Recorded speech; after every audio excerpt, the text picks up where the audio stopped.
We are looking forward to a time when there is no more hunger, when there is enough food, the right food grown in the right areas, and the food can be available for everyone. It is affordable, it is available, it's nutritious, and it provides options for everyone.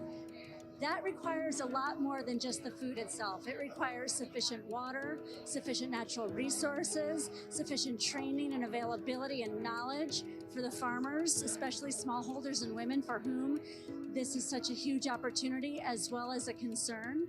They're the most impacted often by climate change. In a world where all of us are working together to address climate change and we've mitigated those severe risks, that is what we can all strive for.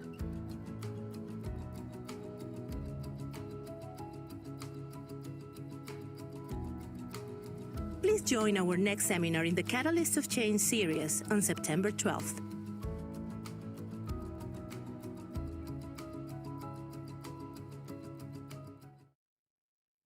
Welcome to the Catalyst of Change Women Leaders in Science seminar series. Today, we will be hearing from a very distinguished leader in business and sustainability, Diane Holdorf. Following Diane's conference, she will have a conversation with Pauline Muindi, who is a research support specialist and a member of the CIMMYT Women in Crop Science. There is interpretation available in Spanish, French, and Hindi. To access the interpretation, you choose the language of your preference by clicking the translation button at the base of your Zoom screen.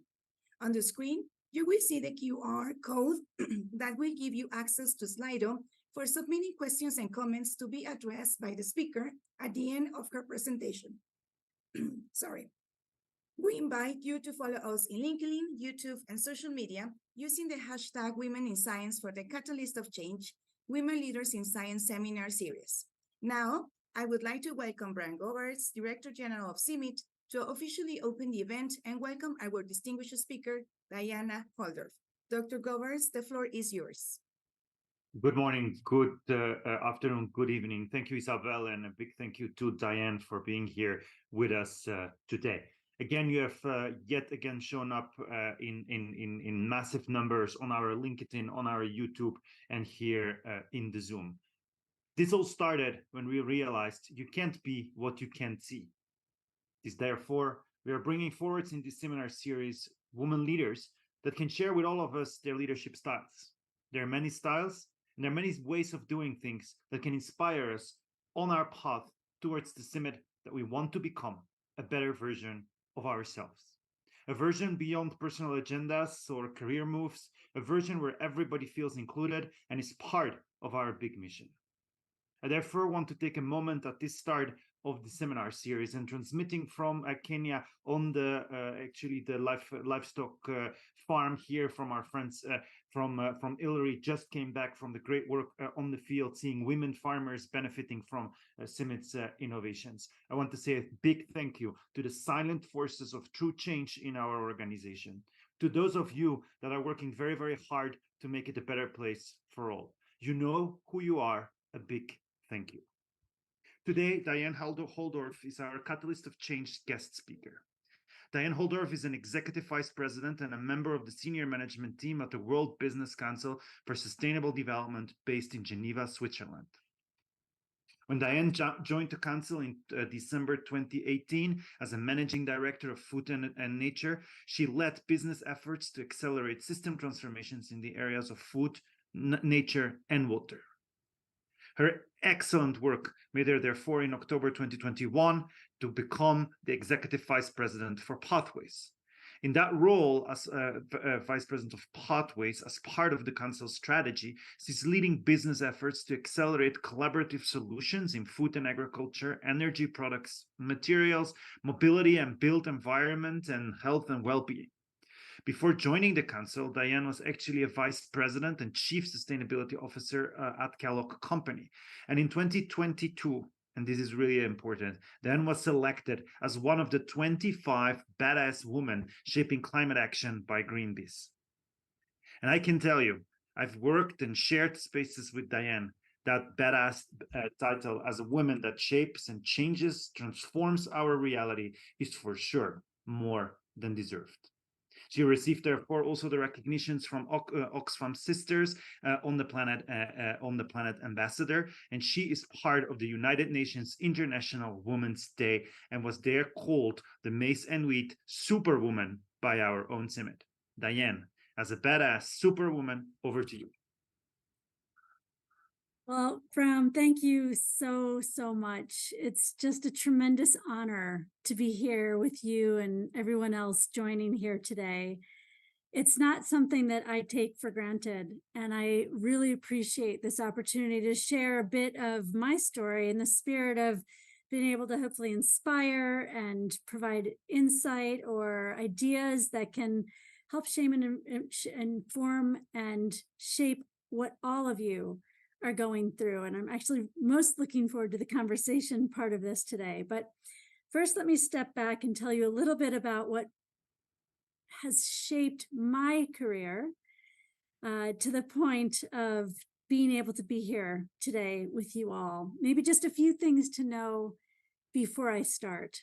One, I'm the daughter of a scientist, but I did my university degrees in communication.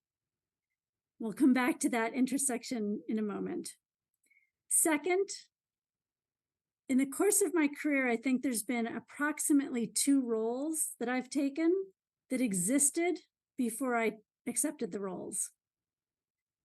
And then maybe the third point as an underlying theme for a bit of the story that I'll share is that I've learned that what really drives me, why I show up every day, and what gives me the most energy is working together with people to create the biggest impact and change we possibly can.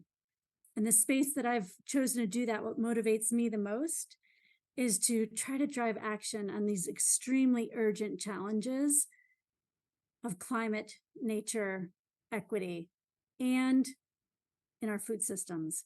What are we doing to make sure that we've got healthy, nutritious, positive outcomes for all in a way that supports the urgent needs of the planet, supports the economy and the incomes and the success that we all really strive for in one way or another. So with those as perhaps a bit of context, let me start. I said that I started out as the daughter of a scientist. My dad was a geologist. That meant that often as we were driving around, we stopped at the side of the road to watch rocks, to pick up rocks. Maybe not everybody's starting point, but I found it was a way that really connected me and grounded me to the surroundings. Like, what are we looking for? What are we looking at? What's in the patterns and the shapes of what we see?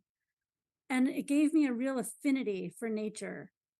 And perhaps this is true for many of you as well. I was the oldest child, firstborn daughter. Ironically, the first of at least 7 generations to be the firstborn not to be born a boy. So take that for what you will. I probably carried a lot of those expectations with me, but really wanted to find my own path and decided I wasn't going to go into science. I wanted to go into communications. I had taken a gap year and done a year abroad and had studied in other languages, and thought this is what we really need, is to be able to communicate more to each other. And I was recruited out of university to move halfway across the country for an advertising agency. And this is one of my first key points, I guess, that I'll pause and say is, it was the first time that something big came up that I just said, yes, I'll try it. Why not? And that theme is one that I will come back to, because as I share what's really inspired and helped to shape the person who I am today, that theme of saying yes in the face of these big changes is one that's proven to be incredibly helpful. So I moved halfway across the country, took a job in advertising, and I hated it. I absolutely hated it. I was trying to set up selling something to people that I didn't care about, people I couldn't connect to, in a studio that was fake. And while I understand the compelling aspect of it for many, it was a really important lesson in learning what I didn't value and what I didn't want to do. And that came really early in my career, fortunately, in kind of a abrupt way, to realize that I needed to be therefore way more clear in my convictions. What matters to me and what do I want to be working in? And that led me to go into environmental consulting. Maybe not an obvious path, but my dad had been an environmental consultant. And so in some ways I started following back in something that was a bit familiar, but that I could create and make my own. Because I was halfway across the country, needed to start something new, needed to get out of what I had moved for, but not ready to give up and move back. So I went into environmental consulting and started to really grow and develop and, put in the time. But that's where I started to learn that I could bridge this science background that I had grown up with and the ability to understand the technical ways of thinking, because I was now surrounded by scientists and engineers all the time, and yet put my communication skills to use in a way that I found energizing. And that was as a translator, almost like translating these scientific and technical solutions into things that clients could understand, that project managers could frame and create work plans around. And without realizing it, really grew into this role of being the translator between what does the science and the engineering tell us, and what are the business solutions that we need to use that information to solve for. And so that gave me, that combined with being a consultant and traveling a lot, which is what those roles include, starting a family, becoming a mom in those kinds of situations, it helped me with a second key point. And that was to really be present and figure out what gives you energy. Because in taking on these roles, learning, and I should add, in these stages of my careers, I wasn't working with any other women. I was the youngest. I was the only woman in always rooms full of guys, trying to be the translator, increasing the amount of travel that I was doing, and trying to figure out, God, what is the way to balance work-life balance, expectations at work balance, the work that needed to get done. And that's when I started to figure out, in order to have the energy for what I needed to do at work, I couldn't be tired when I was at work. I did not want to be tired when I got home. How to start to balance my energy, right? How to start to be very present where I was, very focused on what I was doing, really listening.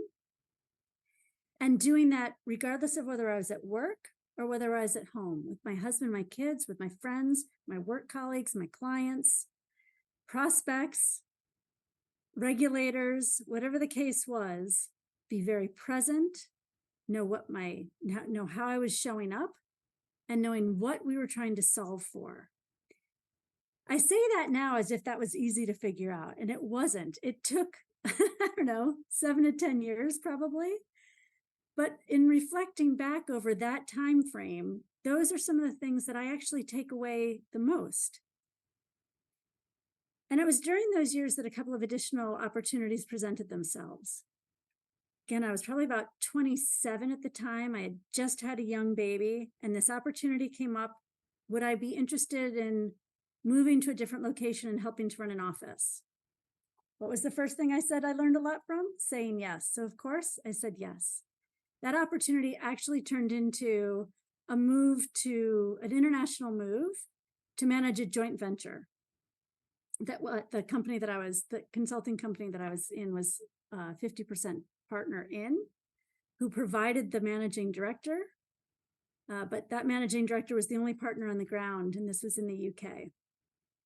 And that was another, big moment of learning, saying yes, moving a young family across the ocean, not just across the country, into a different culture to lead a business where really there weren't any other women in that case. But again, applying these same lessons of what are the solutions that we need to create? What are we doing to solve for those? And in that case, it was a lot more around financial decision making, not just risk decision making. And there was a few key messages that or a few key lessons that I learned in that role that started to sink in. So as we were listening for solutions, what was going to make the end game possible? So examples, we were doing a lot of environmental consulting support on merger and acquisition work for contaminated brownfield properties in the UK that wanted to be redeveloped. Nobody wanted to hear about environmental problems in their big financial deals. And nobody wanted those risks that could derail those financial transactions. And yet sometimes they were pretty significant because these were old heritage contaminated sites sometimes, or had protected species that needed to be taken care of in a total redesign of a site into a shopping mall or whatever it was going to be. And that meant a very different way of translating these technical challenges, scientific challenges, engineering, structural challenges into the types of business solutions that could make the deal move forward with integrity, by the way, but that would make it work. Those lessons were really, really important. And it was often harder being the woman, the young woman in the room who needed to land that with credibility. And to that, let me just take a moment here to say that one of the things that really has always helped me throughout my career, particularly in these first 15 years that I'm still sharing here, where I was often the only woman in the room, where there was a lot of really amazing men who stood up and had my back and coached me and gave me feedback. And I listened hard and asked for that feedback and really worked to incorporate it, because I could tell that what they were telling me was meant to help make my roles and easier. That was a hugely valuable lesson, because it also taught me that if it was that important for me, it meant that I could in fact play that same role for others. So learning how to then not just appreciate and seek out mentorship, which I really encourage everyone to do, but also then to reflect, even at every stage of your career, what's your opportunity to then turn and mentor others and create this stream of development and kind of gift giving almost of how we help each other succeed. So I spent almost 18 years in consulting in a whole variety of different roles, was in the UK, went back to the US, continued to grow in leadership and accountability, and loved the work, problem solving, creating solutions, and really leaning into the types of spaces that nobody else was working in. You know, I remember there was a client, Coca-Cola, who had had huge challenges in India. And many men remember this story where their water extraction was causing real risk problems, both real and perceived, in very heavily drought-hit regions. And that required a company like the size of Coca-Cola to have to really rethink its license to operate and how it would work with communities and governments and partners to ensure access to water, but to find ways that it in turn could provide some regeneration of water service to the communities in which they were operating as well.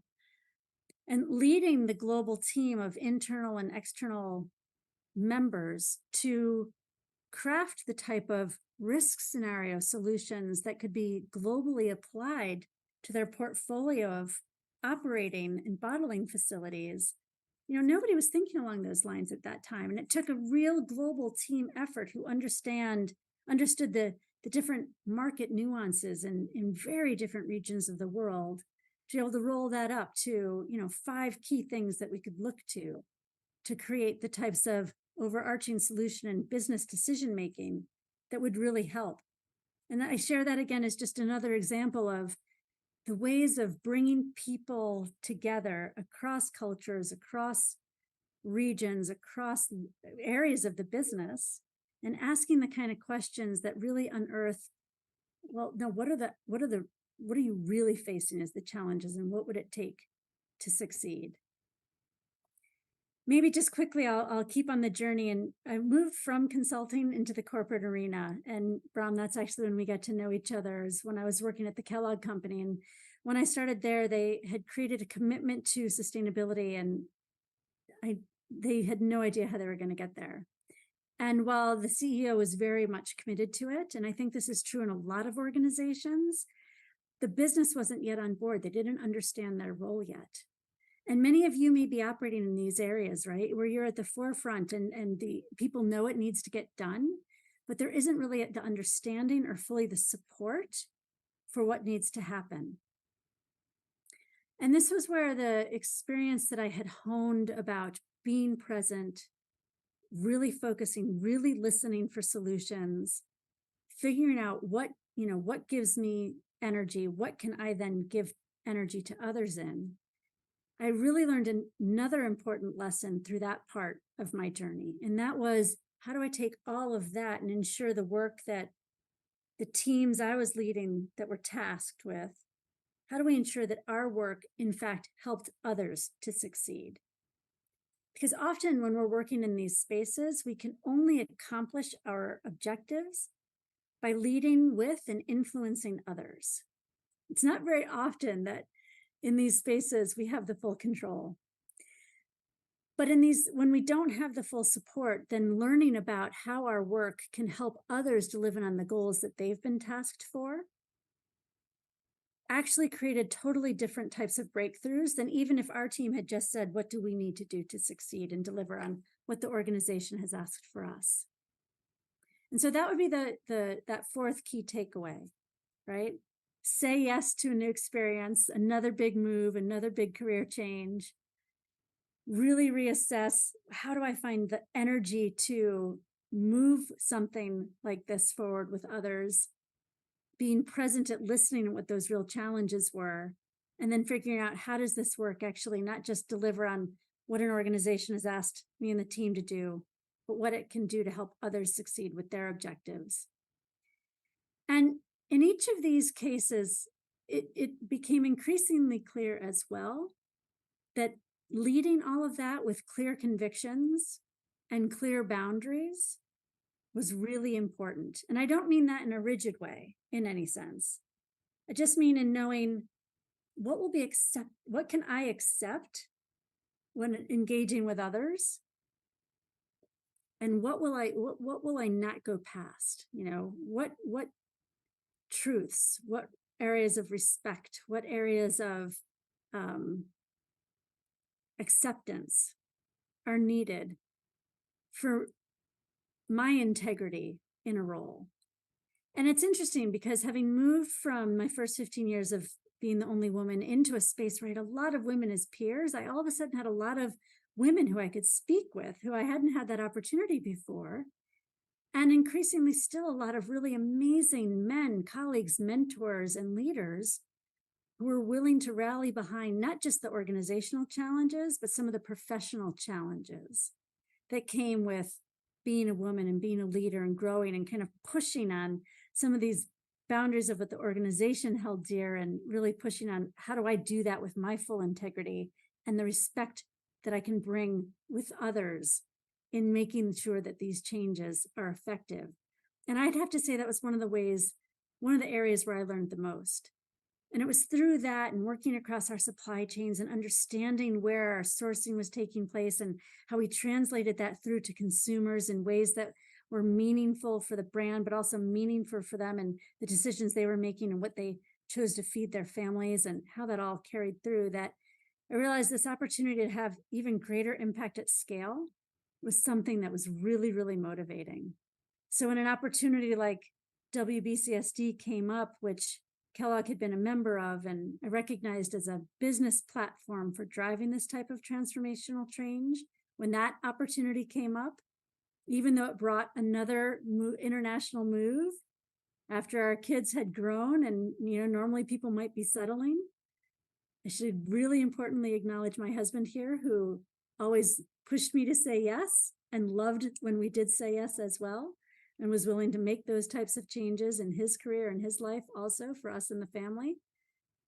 Said, yeah, let's move internationally again. And that's actually that suite of opportunities and realization of continuing to step up into the spaces where I could lean into a role and help contribute with many others to having even greater impact at scale, brought me to say yes to WBCSD and then move over to Switzerland and kind of start yet again and try to learn yet another language while really trying to shift in with many, many companies and partners on finding collective actions that deliver collective outcomes. So I think I've been going for a little bit. I'll just, say that each of these roles helped me find translations to solutions, helped me be always grounded in what am I listening for and what do we need to do? How do we get to those solutions together? But how do I always make sure I'm finding the right, working with my right convictions and managing my energy between work and my families in ways that kept me whole and brought my best self to work. So let me pause there, because this is the part that I'm most looking forward to, is having a really great conversation and hearing what questions have come in.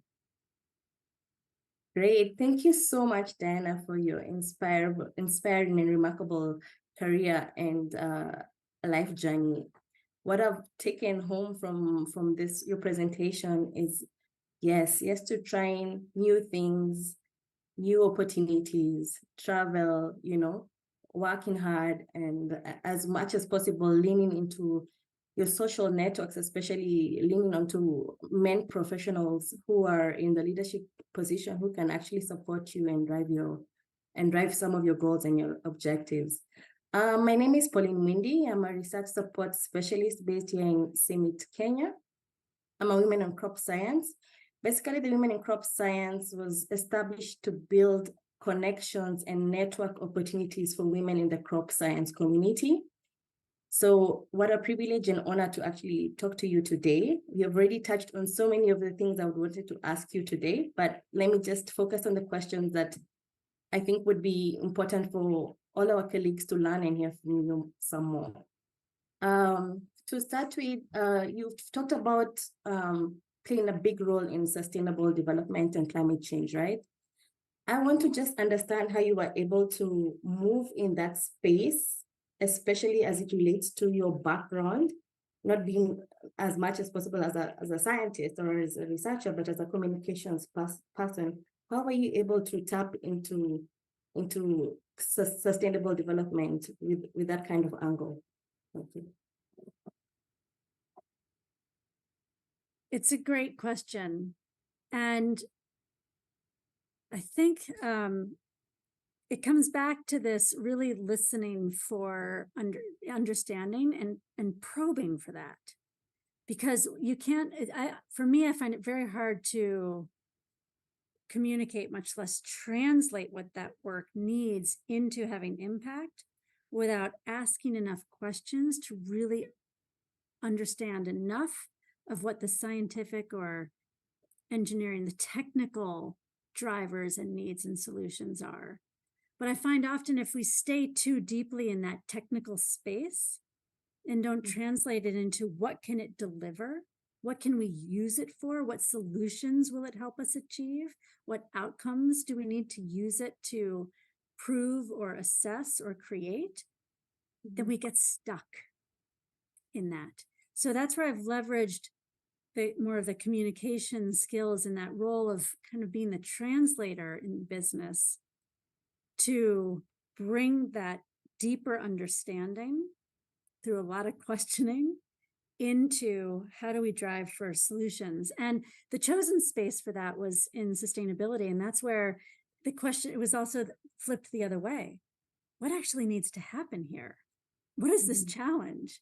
How do we understand what we have to do to address climate change? And what can a single company do, or, you know, research in this specific area do against that challenge? So it was almost reversing it and going after how do we translate that to what do we need to understand more to be able to take on and take action against.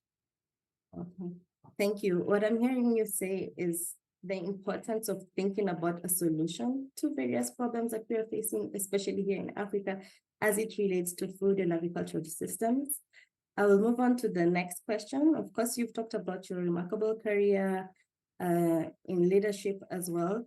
And you've also talked about the support you've had with your family, especially with your husband, with encouraging you to move across international borders to start on a new career. My question is, how does one have a balance, a work-life balance, especially as women, where we have to have certain trade-offs, right? Certain sacrifices, as well as some intentionality in the planning that we do around our work, around our families, and decisions on, for example, like for you, it was, I guess, more simpler to just be able to say, I can move to another country and start up a new career.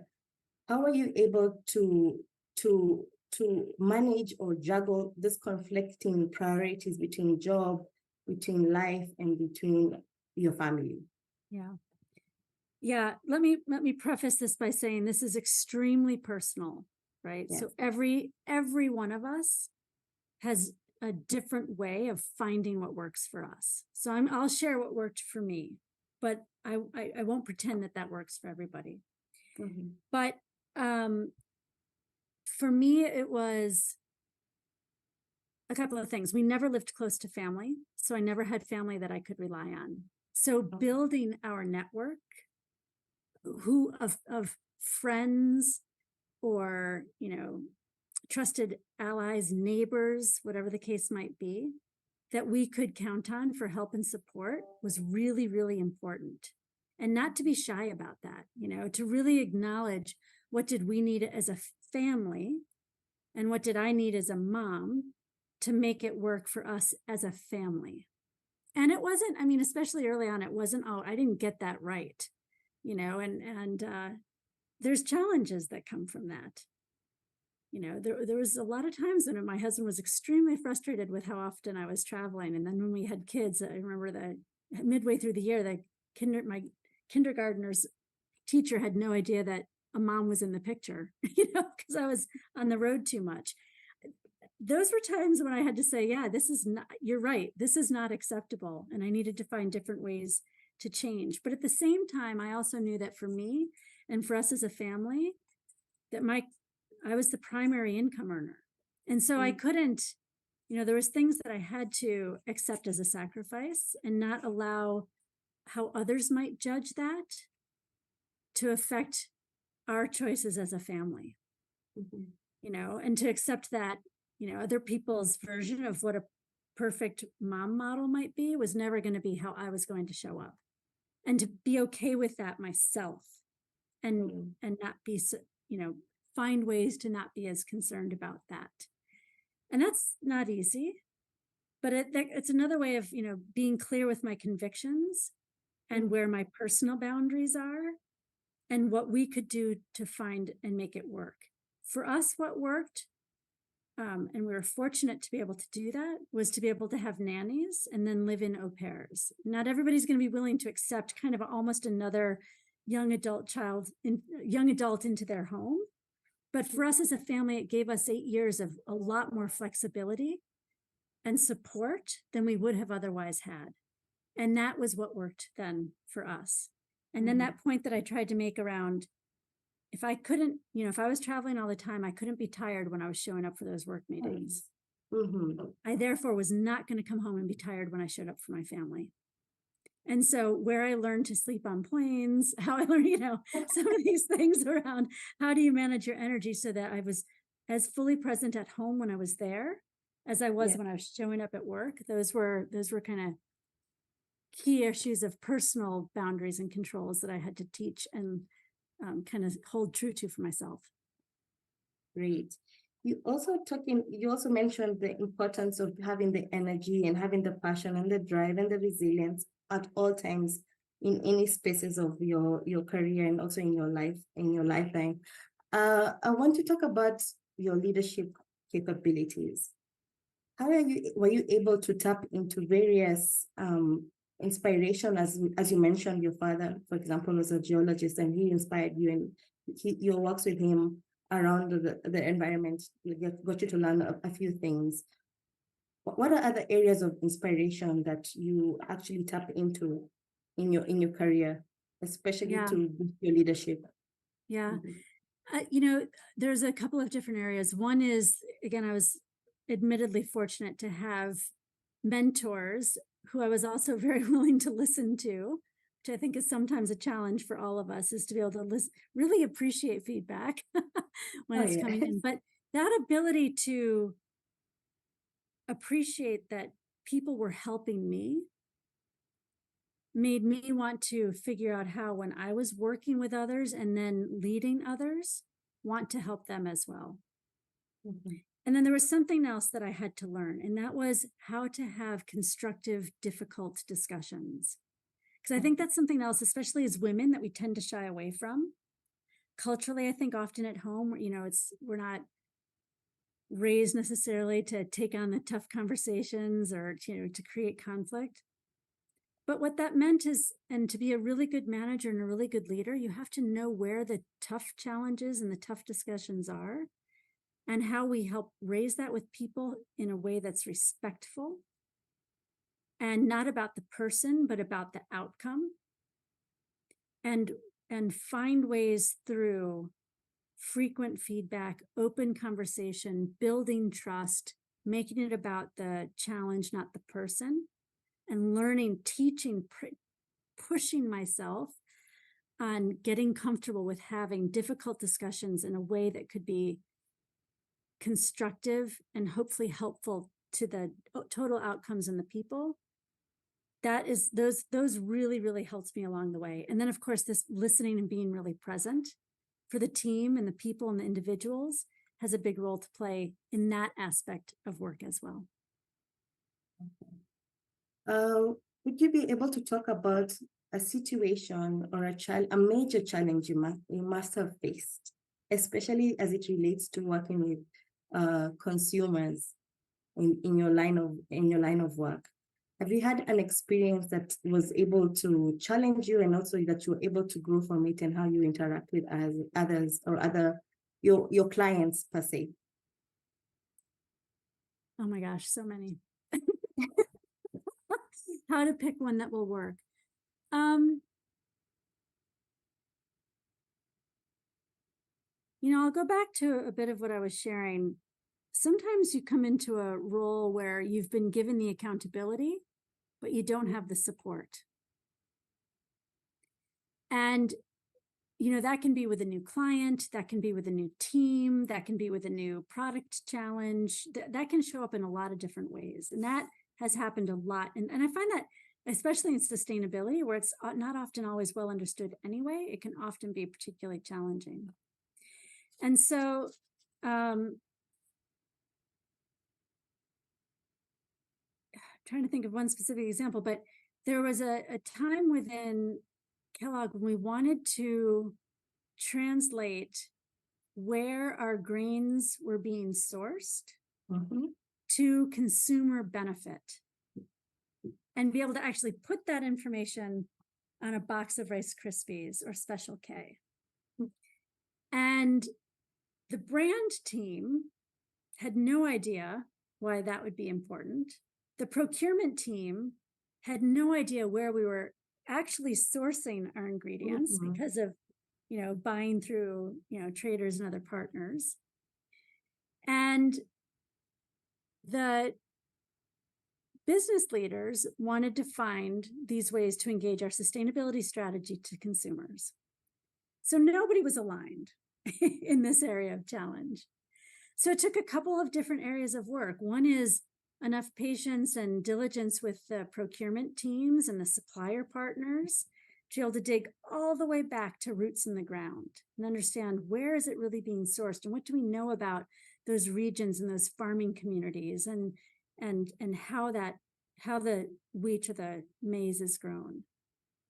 And then sitting with the brand teams and saying, what do your consumers care about? Why are they buying the product? What would help convey the fact that this is simple ingredients, clean ingredients, this sort of halo of natural? Well, and therefore, why couldn't we talk more about the ingredients and the source of where they come from and hear some of the farmers in this journey as to how the efforts they put in make this even more, a more differentiated brand. And, I can't tell you how long that took. It seems so obvious now. And, you've seen the successes of some of those results. And, I remember actually bringing our leadership teams to Summit in Mexico to help create these connections with the smallholder farmers. And this is the history of maize and going in and seeing the seeds. And that was actually all part of that journey to build these connection points across the business so that it could manifest onto package, into advertising, influencing, engaging consumers. Thank you for that. And for my final question, just before I give it over to Isabel to give the rest of my colleagues an opportunity to ask you questions, I'm sure they'd love to ask you much more than I am asking. I would want to ask you, as a parting shot, what would you encourage, what would you tell young female researchers such as us on how to navigate our different careers? Yes, especially in a very male-dominated space that we work in, to better the livelihoods, of course, of our clients, our farmers. What parting shot would you be able to give us young female researchers? Yeah, I think that we tend to spend a lot of, let me change this. I think one of the ways for us to succeed is to think about how we use being a woman to our benefit, but not just to our benefit, but to the benefit of the partners and the colleagues that we're working with. Because I think one of the beauties is that we can bring different perspectives, different views, different ways of why this matters, different connections into, what partners need or what the solutions need. And that we should really embrace that and use it not as a flag of differentiation, but as a flag of benefit and contribution. Right? And this could have been why, when I was where I was in my career, but I never, ever wanted to differentiate myself as a woman. It was already happening enough. So I worked to make sure I differentiated myself as a colleague and as a contributor and as a partner to the work we were doing. And, I wouldn't say that was, a perfect, successful outcome, but I found that I could use that in ways that could then kind of shape the dynamic and inform different ways of thinking about what we were trying to work towards. Thank you so much, Diana, for your time. Thank you for the lessons. I really appreciate this session with you. And also thank you to Summit for giving women researchers the opportunity to talk to women leaders such as yourself. So cool. Appreciate for your, yes, it is. Appreciate so your cool. time. Appreciate your time and all your knowledge. Thank you. Thank you, Isabel. Colleen, thanks so much. You're welcome. Thanks. Thank you. We appreciate Diane Holdorf and Pauline Muindi for this very interesting conversation. We are grateful for your stimulating discussion and contributions.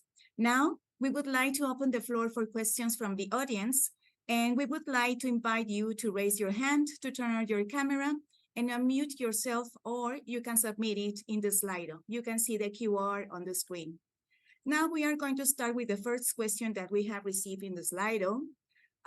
Did you encounter situations where you felt that your ideas were dismissed because of your gender? Do you have examples you can share of what happened? Yeah, it's the short answer. I think that probably most people do, but it's not only women whose ideas get dismissed. I think sometimes it's young people in the room that get dismissed, people from different cultural backgrounds or who have different accents who get dismissed. So I think we have to think about that within the context of how we solve for full inclusion and how we as women bring solutions and support to that. Again, I think trying to use the opportunity when I would be in situations where my view would be dismissed, sometimes there was times to be quiet with that and then rework it afterwards. And sometimes it was an attempt to restate and reaffirm in the meeting room. And I would suggest that it's really important in those instances to read the room, be aware of what's happening around you. What might be motivating some of that kind of shut down the discussion piece? And if you have other supporters in the room and you think the point is really important to the work that needs to get accomplished, see if you can find another way to get it, to state it again and draw somebody else into your point to help you. So if I still do this today, if somebody else is making a similar point, I recognize their point and then I build on it. And that makes it much harder to just dismiss one person. Then they have to dismiss more than one. And it therefore also shines a light on others who are making really good points. So by being inclusive and bringing that solution forward as a build, it can really help you land it in a way that cannot be as easily dismissed. But if you're reading the room and that is not the time or the place, let it go there, step out, probably calm down. At least that was true for me. And then find a way to go, not behind the person, but sort of behind the scenes of what happened in that room to understand what was going on. Why was that occurring? What could I or should I have done differently? How else can we make this work? And do it in a way that you're building consensus and support while deepening your own understanding of what was actually driving the issue. It's usually not just because somebody's being a total jerk. Sometimes, yes, they'll usually get handled though in a different way.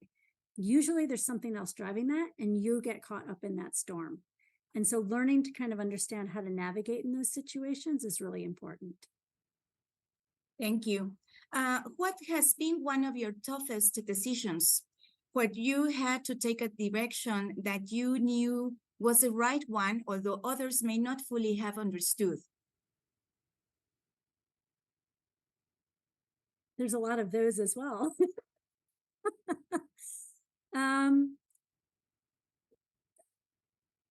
I was going to use one about investment decision making when we were working in consulting, but I think maybe one that we can all relate to a little bit more is how we handle org design changes.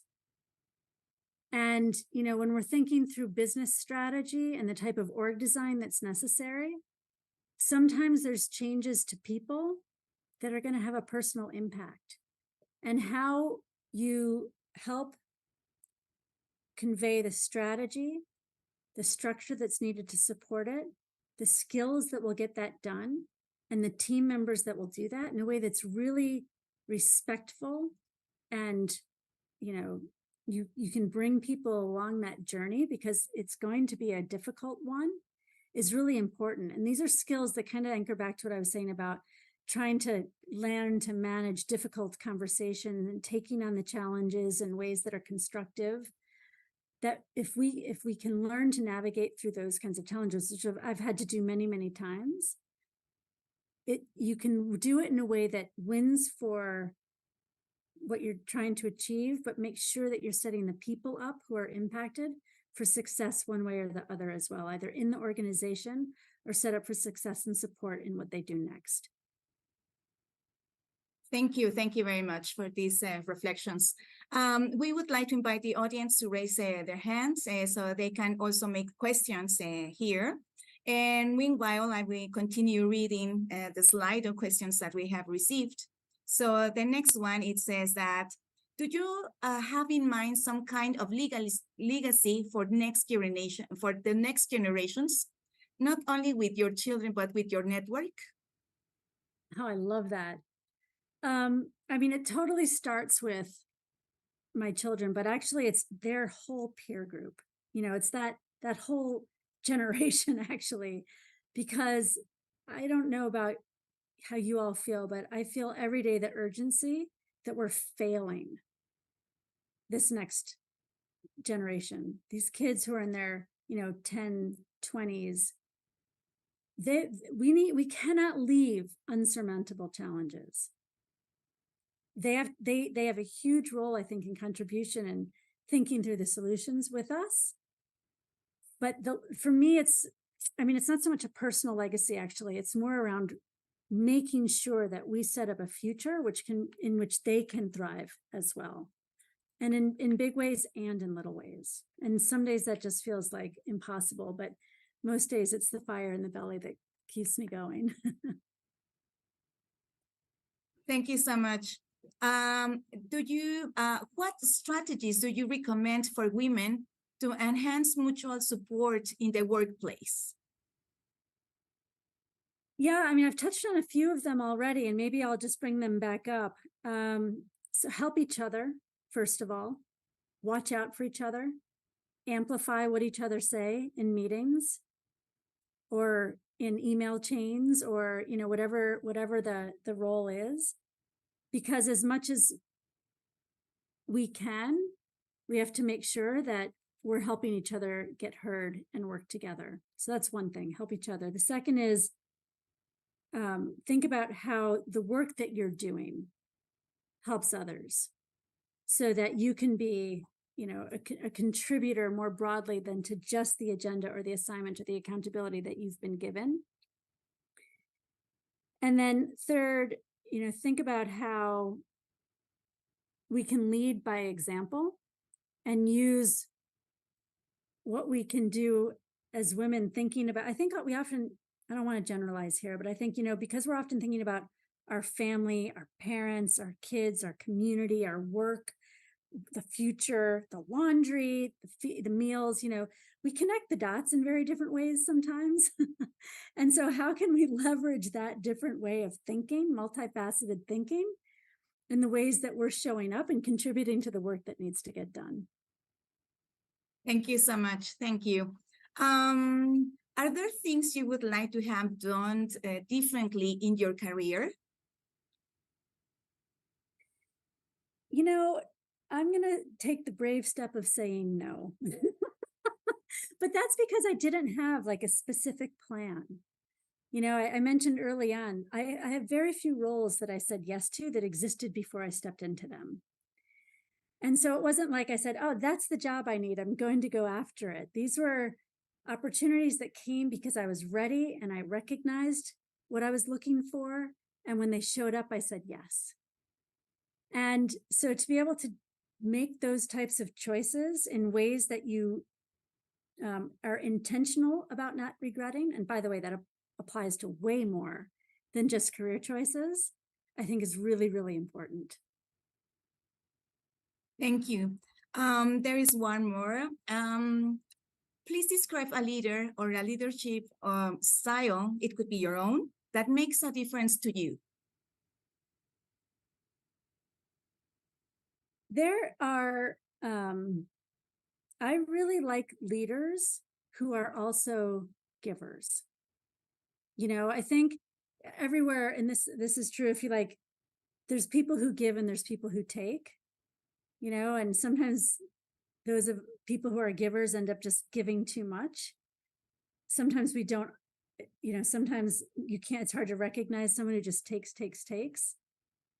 But I really appreciate people who give back, give of themselves, give solutions, but within kind of their boundaries of what they will accept and what they know works for them and for the organization. And I think that's a style that I try to live by also, is bring others along, help others, be kind, generate opportunity, but also be really clear on what we're trying to accomplish, what it's going to take to get there together, and set people up for success to be able to do that, but be willing to take the hard decisions and the hard choices like we talked about in ways that are hopefully respectful, but to get to the outcomes that we're all actually working towards, but giving, not just taking along the way.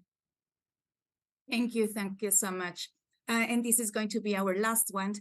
What strategies can we implement to foster a work-life balance culture that enhances inclusivity and diversity within the organization?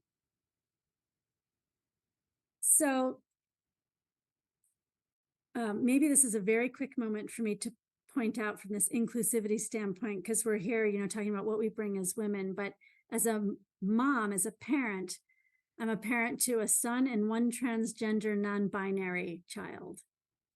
And so this journey of inclusive understanding and how we support others and how they want to show up, but coach them in ways that by showing up as their true selves, they're also contributing in really powerful and positive ways, is something that I think is really, really important. And then inclusion, you may not even understand the extent to which when you're being open and welcoming others, you're expanding that inclusion to respect who they are and how they're showing up. And remember, every single person you're working with has stuff going on in their life that you don't know, and that could be impacting how they show up that day. And so having a bit of grace and patience along the path is super important as well. Thank you, Diane. Thank you so much, Diane Holdorf, for your great talk and reflections. Now I would like to invite Van Govertz, Director General of CIMMYT, to officially close the event. Dr. Govertz, over to you. Wow, thank you, Diane, for such a lovely conversation, and also thanks to the CIMMYT contributors with your questions, but of course, Pauline, Isabel. I take home a few very key messages. Say yes when the opportunity comes forward. Just leap forward. Another one, if you're there, be present and really listen. I also saw in the chat, and I fully agree, helping others to reach their goals as part of you leading by example. And I also remembered you saying, don't get stuck in any predetermined space, but learn by doing, move on, and get better at what you do. I really want to thank you for your gift of sharing your experience, for the gift of your personal touch, and for your personal and professional experience. With that, we're gonna leave the conversation here on a very inspiring moment. And I would like to invite everybody online to watch and look, because we have a next Shiro lined up for you in the next episode of our Catalyst of Change, Women Leaders in Science. Let's watch together who's up next.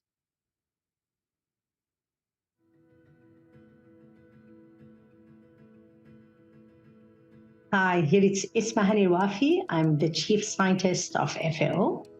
And my work, it's a kind of a soft leadership on bringing science to everything we do at FAO.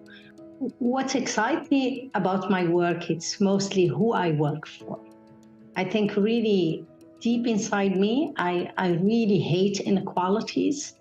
I really feel very sorry that today, in 2023, we have still 821 million people that go to bed hungry. And the fact that there is a hope that work that I do could make a life and livelihood of somebody in the global south better, give me a huge incentive to work and do more.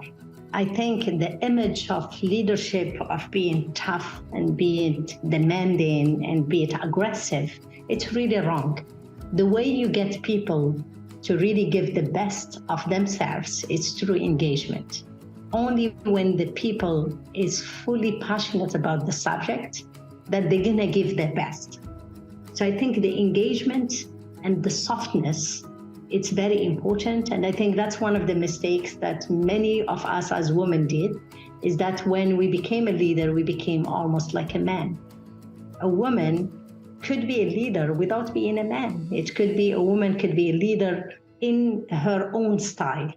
And that style might give much better results because it's based on being compassionate, it's based on empathy, and it's based on bringing the best in every single person. There are a number of obstacles, but the one that really affected me the most myself It's finding a balance between the personal life and being a mommy with doing the job. I think this is the obstacle that was the most difficult, because as women, most of us really find it really hard to be a career woman while giving attention, care, and love to our loved ones, which is the family mostly.